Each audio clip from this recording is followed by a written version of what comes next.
Good afternoon and welcome to today's briefing where I'm joined by Angela McLean, the Deputy Chief Scientific Advisor. I want to begin by updating you on the latest data relating to the coronavirus outbreak. 2,772,552 tests for coronavirus have now been carried out in the UK, including 89,784 tests carried out yesterday. 248,818 people have tested positive, and that's an increase of 2,412 cases since yesterday.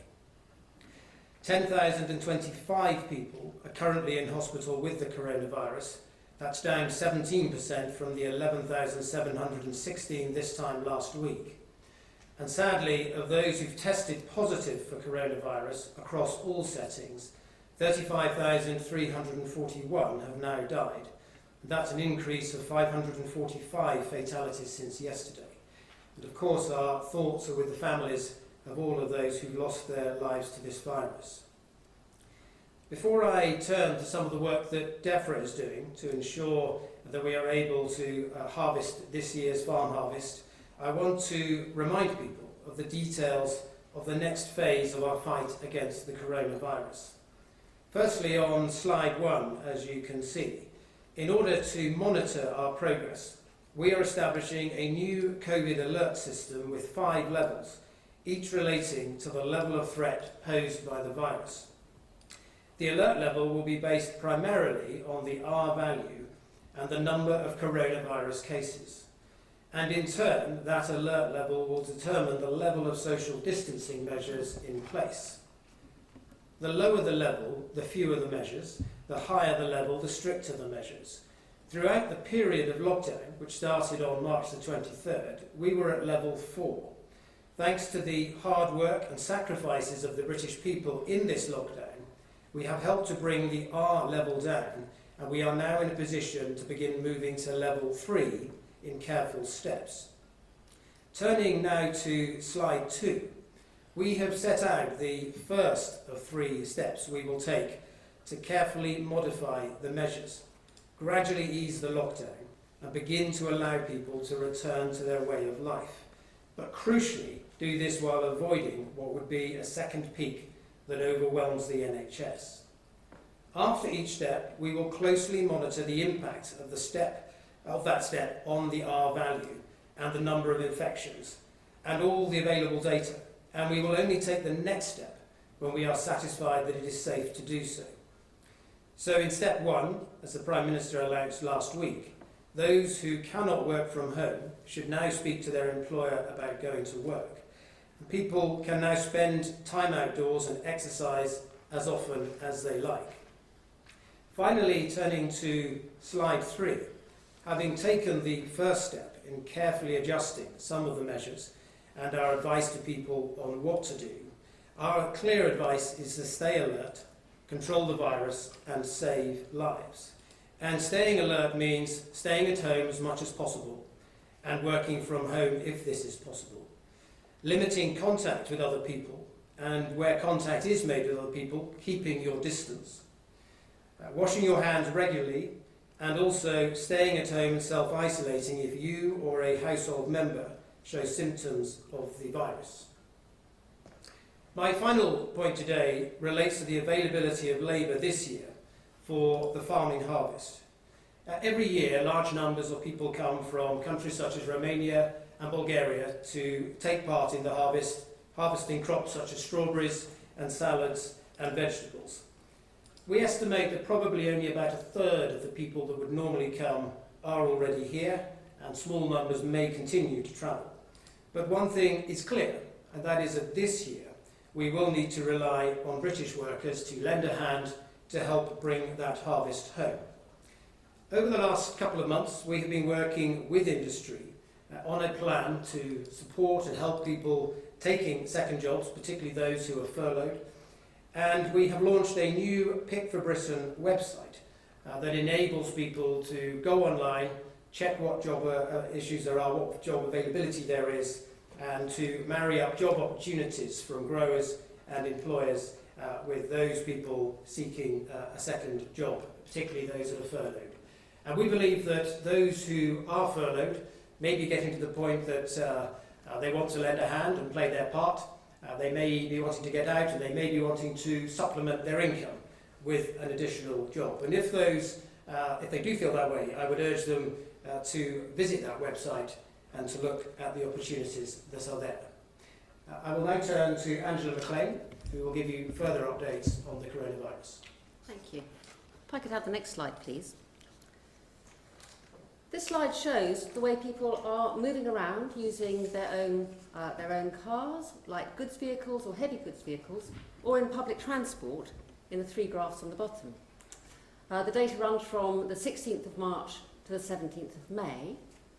And what we see is that although there is some increase in the use of private cars and also in light goods vehicles and heavy goods vehicles, that the reduction in the use of public transport, whether that be National Rail, tube and buses in London, or buses elsewhere, fell very low and has stayed very low. That is very good news for all of us, because it means that people are continuing to respect the fact that if we can, we must stay at home in order to prevent the transmission of this virus. Next slide, please. So this next slide, in the top there, in red, shows the number of tests being done each day.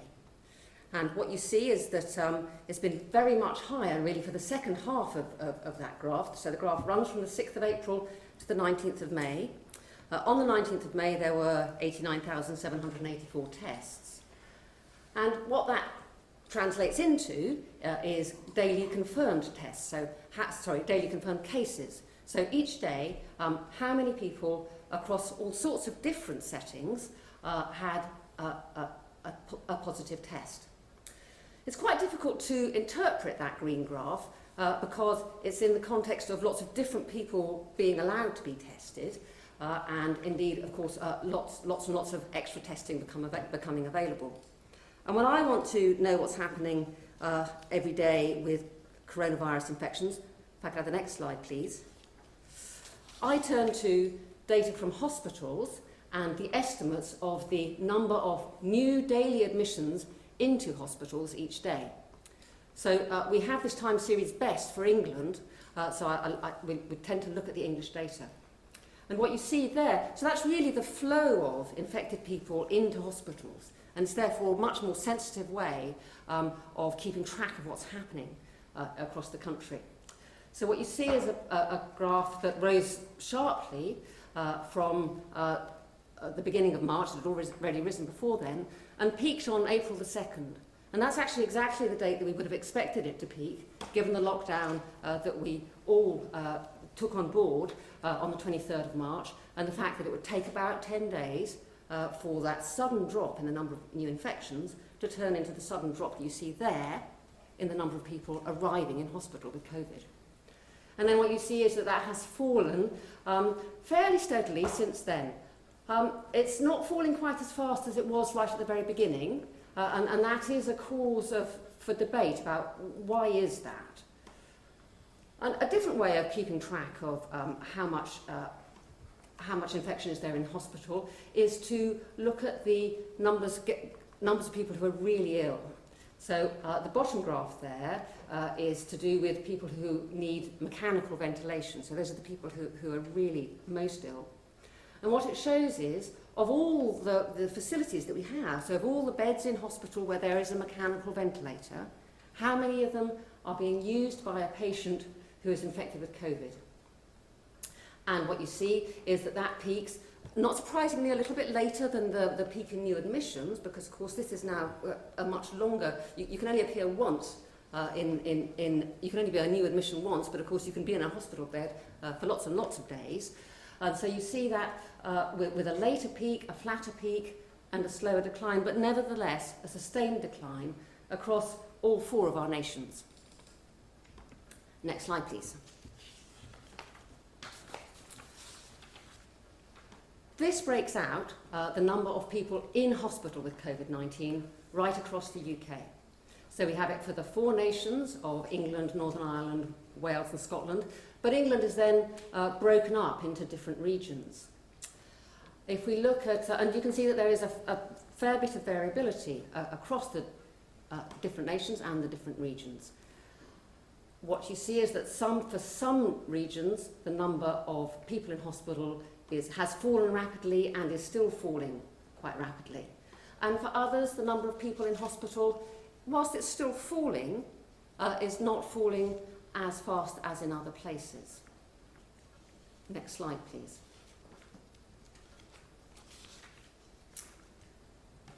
Here we see people who have sadly died from COVID with a confirmed positive test here across the UK. This is a graph that we're familiar with, and we know that the numbers are always very low on Saturdays and Sundays. And for that reason, because this is a very pronounced weekly pattern in the cases, we look instead of at the raw numbers, the blue bars, we look at the gold line, and that's a 7-day rolling average. So we use that on purpose because we want to average out the effect of the weekend effect. And what you see with that rolling average is that there is a steady decline in the number of confirmed COVID deaths here. Next slide, please. There are several different ways of counting how many people have died because of this pandemic here in the UK. And here are a couple of different ones. So the top graph there runs from the 14th of March to the 19th of May, and what it compares is ONS data on weekly deaths with COVID-19 confirmed or suspected, so that's the higher purple line, or weekly deaths with COVID confirmed with a positive test. So you can imagine that not everybody who is suspected of dying with COVID has actually had a positive test. That's why the blue line lies underneath the purple line. And then the bar graph below it breaks those deaths out into deaths that occurred in hospital, deaths that occurred in care homes, at home, or in other places. And what we see is that every one of those different coloured bars is now falling. Deaths in hospital is falling, deaths in care homes is also falling, and as are deaths at home and other deaths. So whilst we remain very sad and really our hearts go out to the families of all those people, we do look at these falling deaths with some sense of relief that these numbers are consistently falling across sectors now. Thank you very much. Thank you very much, Angela. Turning now to the first of our questions from the public, I think we have a video question from Coljeet. Hi, I'd like to understand what the UK government are doing in terms of gathering data and information from other countries across the world and Europe that have eased lockdown restrictions, in terms of taking lessons learned from their approach and using those on our own journey to easing the restrictions. Thank you. Thank you very much, Coljeet. I think that is a very important question. We've known from the beginning of this epidemic that we've been roughly 2 to 3 weeks behind Italy and France. We've seen the trajectory of the epidemic in those countries, seen how they responded. Many of the approaches that we've taken have obviously been very similar to those countries. And of course, in many other areas that we are considering now, including potentially having quarantine at the border for arrivals, we're also seeking to learn lessons from the approach taken from some of those other countries. I may ask whether Angela has any particular points she wants to add from an epidemiological point of view. I think that those points are very good, and that it's obviously really, really important, and a very good point that we need to look to our near neighbours and also countries further away to learn what works and how long it takes to see if something is working or not working. The two I would draw particular lessons from would be South Korea, where I feel they've made inspiring use of all kinds of different contact tracing in order to control infection, to an extent that they are now down to handfuls of new cases every day. And when they say new cases, they mean people they found in the community because of their contact tracing efforts. And I think that is an experience that we are aiming to emulate. The other country I would look to is Germany, where the importance of testing has always been so clear, and from that is a place from where we have learned that we need to grow our testing facility and have grown our testing facility. Thank you, Fulgit. Thank you very much. And the next question we have, I think, is a written one, which is from Nick from Gatwick. And his question is, for those of us that work in sectors which we cannot return to work, aviation, hospitality, etc., will we see the government increasing the length of payment holidays for both mortgages and loans to ensure we can financially weather this storm too? And Nick, I think the point that I would make on this is that Rishi Sunak, the Chancellor, has announced an unprecedented and very comprehensive package to support both businesses during this time of crisis, but also employees that are affected. So businesses are able to access the coronavirus business interruption loan, and there have also been a number of other grants to help small businesses, and business rates have been set aside. And in the case of employees in those businesses, we've obviously had the furlough scheme, the job retention scheme. It's now the case that around 8 million people are furloughed under that scheme. And I know that the Chancellor is thinking very carefully about how that can evolve as we go through these various stages, because it is the case, as you point out in your question, that there will be sectors in areas such as hospitality, or in the restaurant trade, or in aviation and others, where it's very difficult for business to get back to anything close to normal for some time. And I know that the Treasury will be thinking very carefully about how the job retention scheme that we have can evolve to help support those businesses as they tentatively try to return to business in July. I will move on now to some of the questions from the journalists, starting with Sophie Hutchinson from the BBC. Good afternoon. You were just saying how inspired you are by South Korea and Germany, the contact tracing and testing that's been going on there. Do you regret the decision that the government made in March to abandon that sort of tracing in the community? Well, I think the point that I would make on the testing and tracing is we've been expanding, ramping up that testing capacity over the last couple of months. We got it to 100,000 capacity by the end of April. We're continuing to build that this week. Matt Hancock has made clear that anybody over the age of 5 with symptoms can get a test. And it's also the case that we've now recruited over 20,000 people to assist with contact tracing, so that we can help track down infections and hotspots for this virus as we try to emerge from lockdown. I think it's the case that early on in this epidemic, clearly there was a priority to make sure that people showing symptoms who worked in the NHS because of their close proximity with patients had those tests, so there was priority given to those. But we are now in the position where we're able to offer testing to anybody over the age of 5 with symptoms, and that's going to be quite crucial to developing our track and trace capabilities in the months ahead. Angela, so? I think I would agree that at the time, with the testing we had, the right thing to do was to focus it on people who were really sick in hospital, so we knew who in hospital had COVID. So it was the right thing to do at the time. Sophie, is there anything else you'd like to? Yes, just to ask, so you would agree therefore that your strategy has been based on capacity rather than the science? Well, it's undoubtedly the case that early on we were wanting to build that capacity, and we pointed out before there were countries like Germany that naturally had more capacity existing in their economy. We were building it very rapidly from a very early stage, and we have now got to the point, as Matt Hancock pointed out this week, that we can offer tests to anybody over the age of 5 with symptoms, and that's going to be pretty critical in terms of developing that track and trace capability. Next we have John Ray from ITV. Hi there, good afternoon. A question to each of you, please, about the return to school.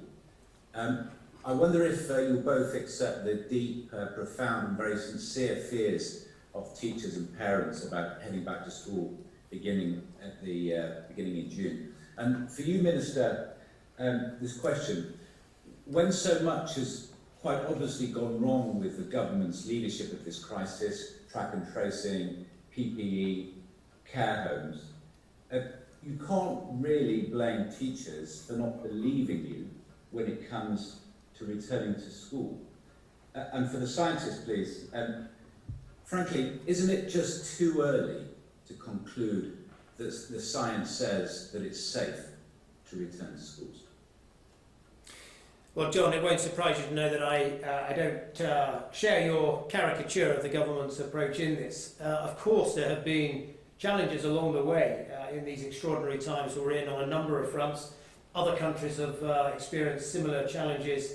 The government has grappled with what's been a very difficult situation and made timely decisions and taken action to ensure that we had the capacity we needed to deal with this epidemic. And so, for instance, we constructed very quickly all of those Nightingale hospitals that gave us that additional capacity should that have been needed, and the steps we took meant that we were able to flatten the curve of this virus better than some had expected us to be able to.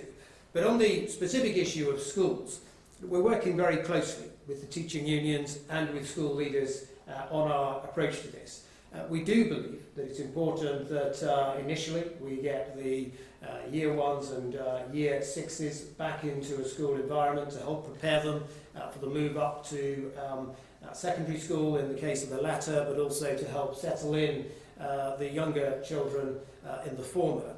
And we do believe that other countries like Denmark have demonstrated how it's possible, in fact, to bring schools back into opening, albeit in a socially distanced way, albeit with fewer pupils initially and staggering the times that year groups arrive and so on. So other countries have demonstrated ways that this can be done.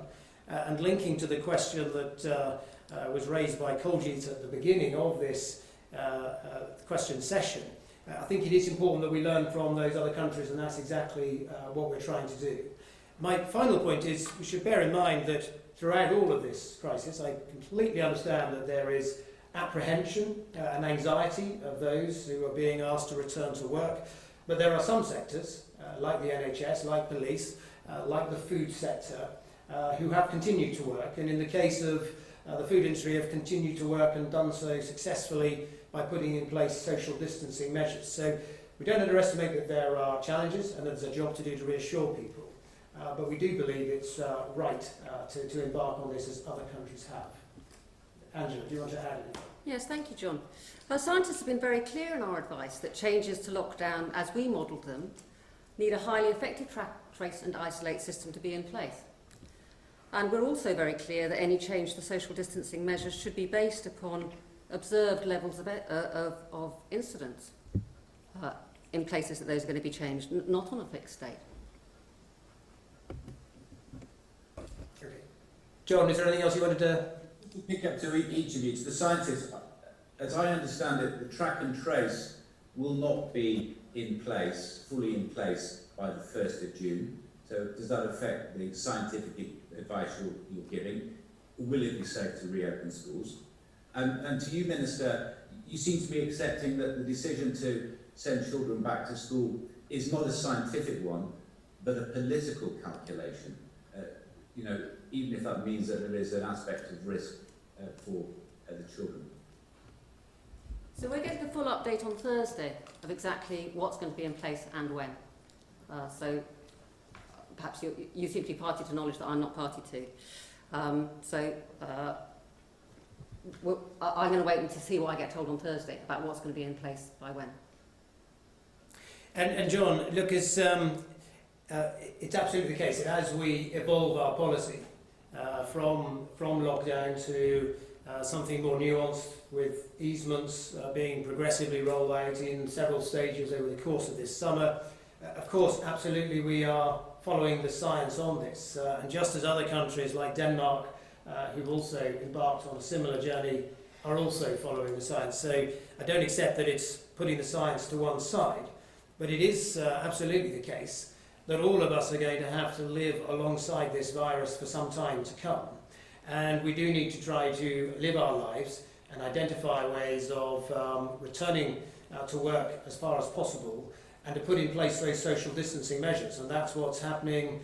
It's what's happened from day one in supermarkets, as people will have seen. It's what's happened in day one in the NHS, who've obviously been dealing with people affected by the virus. And it's the case that as other walks of life get back to something closer to normality, we do have to identify ways of doing that while observing the social distancing. The next question is Andy Bell from Channel 5. Thank you very much. Today, the Chief Executive of Care England has told the Parliamentary Committee that people were discharged from hospital back into care homes when they were either symptomatic or simply didn't have any COVID-19 status, they hadn't been tested. Secretary of State, how was that allowed to happen as a policy? And Dame Angela, was there any scientific advice given at the time about doing that? Well, look, we don't accept the caricature that we took an approach that was wrong. Very early on in this epidemic, we had protocols in place for care homes. There was guidance as to how they should approach things. As the situation developed, then more stringent policies were introduced by way of policy around discharge. And we got to the point that everybody was tested before discharge. But in those early weeks, there would have been some instances where people may have been discharged who were asymptomatic. And there may have been some small number of instances where they may have been showing symptoms but would have been isolated. And that was the guidance at the time that was in place. But we have strengthened that very much ever since then. We now have testing and a very rigorous discharge policy that's in place, and that is getting stronger all the time, and it is reassuring. While it's obviously a tragedy to see the number of deaths that we've had through this epidemic, it is reassuring, as Angela said earlier, that we've passed the peak epidemic that was taking place in care homes, and the number of deaths and number of infections is now declining. Angela, would you like to add? I can't answer that question without going back to the exact list of what advice was given when, and I don't want to give you an answer that's not correct. So if you'll forgive me, could we take notice of that question? Is that okay? We can get back to you. Well, yes, obviously if you can get back, that would be very good. I mean, it leads on to another question I have, which is that the chair of the Science and Technology Committee today has said that the advice given by scientists is too secretive in this whole process, that more should be published. I mean, do both of you think that would be a good idea? Do you think that would lead to better decision making? Well, I don't really accept, Andy, that it is secretive. We have been having these briefings on a daily basis for weeks and weeks now, and this is my fourth time doing this daily press conference, and at every one of those occasions I've either had somebody from the Chief Scientific Advisors Department or from Public Health England or the NHS alongside me, and I think we've been very candid in sharing with people at every step of the way exactly what we are doing and why we are doing it, and what the evidence shows, complete with graphs that show the trajectory and the trends and the epidemiology behind this outbreak. So I don't really accept that criticism at all. I think we've been very candid throughout this in terms of sharing knowledge with people and sharing our approach with people. I can tell. Okay. We have been really very, very focused on trying to give really high quality advice, completely rooted in evidence. I can assure you that at every conversation we are always challenging each other to say, what is the evidence for that? Our job is to give science advice here and make sure everything we say is rooted in good quality science. I have to admit that I haven't spent much time worrying about how secretive or not secretive it is. I can see that is going to be a big issue when we have a big look back. I'd be more inclined to address that then. I realise that's not what you want me to say, I know, but I don't think that's the most interesting conversation. I said the most interesting conversation is, are we able to give good advice? Thank you very much. Next we have Jane Merrick from the Eye. Thank you. I want to follow up on Sophie's question, first of all to Dame Angela. In February, a WHO China report said that community testing and contact tracing was the best way to tackle coronavirus. So was the decision then, on the 12th of March, to scale back on community testing and contact tracing in the UK, was that based on sound scientific advice? And to the Secretary of State, who takes ultimate responsibility for these decisions and for that decision on the 12th of March? Is it the ministers or the scientists offering the advice? The advice that we gave was certainly took account of what testing was available. It was what was the best thing to do with the test that we had. We could not have people in hospital with COVID symptoms not knowing whether or not they had COVID. And as I explained earlier, Jane, we have been expanding dramatically our testing capacity over recent weeks and months, simply because it is going to be a very important feature of that track and trace approach that we're developing. And we've recruited now over 20 tracers to work on that.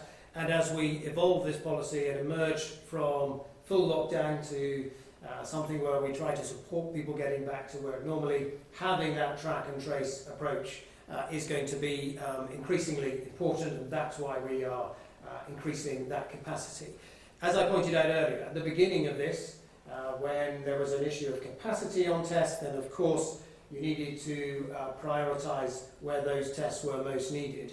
And that was in our NHS. You couldn't have a situation where people working in the NHS did not know whether they had the coronavirus or not, so it was right to initially prioritise the tests for that particular outcome. If I could follow up, just to go back to Dame Angela then, I mean, your colleague Sir Patrick Vallance told the Science Committee on the 25th of March that he wished that there was more capacity available. So are you saying then that even given the sort of the international expertise on coronavirus, it was just what was available at the time, the capacity that was available at the time, that was the best advice that you could give in the context of that capacity? I think that's what I just said, yes. Okay, right, thank you very much, Jane. And next we have Stefan from City AM. Thank you, Secretary of State. David Frost and the UK Brexit negotiating team have said on multiple occasions that one of the key contentious areas of negotiations has been fishing policy, and that if there isn't any movement on these talks by June, that the deal will be unlikely to go through. This would mean that the City of London is locked out of lucrative EU markets. With this in mind, can you tell me what the government is prioritising higher? The City of London and financial services firms, which contribute 7% of GDP to the economy, or the fishing industry, which contributes 0.1%? And to Dame Angela, is there any chance of the lockdown being lifted entirely in remote island or isolated communities in the UK who haven't had any reported cases of COVID-19? Thank you very much, Stefan. The short answer is that we, in this negotiation, are prioritising becoming an independent, self-governing country again. We want to make our own decisions, make our own laws, control our own waters, yes, set our own fishing policy, have a seat at the table where fishing opportunities are negotiated each year, not only with our EU members, but also with countries such as Norway and the Faroes. And we believe that the interests of our economy are best served by us taking back control and making our own laws again, and that is the approach we're taking. And so, as David Frost has pointed out, there are a couple of sticking points so far in these negotiations. One is that the European Union seem to be insisting that we continue to abide by their laws even after we've left. And the second is that the European Union seem to be saying that uniquely among every other country in the world, the UK should give unlimited access to its waters for EU countries, even though we're not any longer part of the common fisheries policy. And both of those, as a point of principle, are wrong, and that is why we've adopted the stance that we have. Well, as you know, you can't ask me what policy might be, but you can ask me what kind of question a scientist is looking at, and I can tell you for sure location is a huge focus of ours at the moment. Of course, I mean, our islands are a very special case, which is, of course, particularly interesting. But there are also other parts of the country that have, you know, the spread of infection across the country is really quite diverse, quite heterogeneous. And that does, of course, raise interesting questions, particularly as we get incidents right down about what should we do about that. Stefan, you're going to come back again. Thank you. I just want to come back to you, Secretary of State. I do understand the rationale for the fishing policy and the negotiations that are going by, but can you say today definitively if they will not be softened for the sake of financial services firms, which contribute so much to the UK economy, getting access to EU markets, which is so important for them? Well, look, I just think in this approach it's very important that you're clear about your priorities, and one of ours is to become an independent coastal state in control of our own waters again, and managing and controlling access to our waters. That's been our position from the very beginning, and it will not change. And I think it's not something to get into to be saying you have to sacrifice one industry in order to give a leg up to another. That's not the way to approach this negotiation. The way to approach it is to stand up for our interests as an independent country, and that's the approach that we are taking. Now, next we have Ben Fishwick from Portsmouth News. Thank you, Secretary of State. Even with extra government funding, councils are struggling to cover their increased costs during this crisis. Can you commit to matching pound for pound their expenditure and cover any budget shortfalls caused by loss of income? And then separately on testing, we have a testing centre in Portsmouth, but several of our readers who were tested on the 1st of May waited for 2 weeks for a result, despite being told it would be arriving in 48 to 72 hours later. 14 days after their test, several of them were told their results were unclear. Is there the capability to ensure a proper turnaround for testing?